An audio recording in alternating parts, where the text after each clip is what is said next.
बिस्मिल्लाहिर्रहमानिर्रहीम।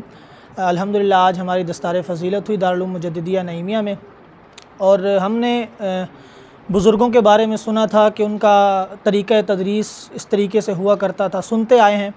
लेकिन अल्हम्दुलिल्लाह दारुल उलूम मुजद्दिदिया नईमिया में बुज़ुर्गों का जो तरीक़ाकार हमने सुना था वो यहाँ अमली तौर पर देखा, और उस्तादों ने बड़ी हम पर मेहनत की है, और आज काफ़ी नसीहतें भी सुनने को मिली हैं। सही तरीके से तो नहीं, पर कोशिश करेंगे कि आगे जाकर जितनी हो सके अपनी ज़िंदगी में इस इदारे से वफ़ा करें। अल्लाह रब्बुल आलमीन जान अहले सुन्नत मुफ्ती आज़म सिंध मुफ्ती मोहम्मद जान नईमी साहब ज़ीदा मजदुल करीम का साया हमारे सरों पर तादेर कायम दायम फ़रमाए। जज़ाकल्लाह। पर शुरू से लेकर आखिर तक एक ही चीज़ सिखाई गई कि तक़वा इख्तियार करो और दमे आखिर तक दीन मतीन की खिदमत में अपनी ज़िंदगी को सर्फ़ करें।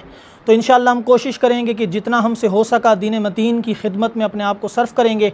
बस अल्लाह रब्बुल आलमीन से दुआ है कि अल्लाह ताला हमें दीन मतीन की खिदमत के लिए कबूल फ़रमाए।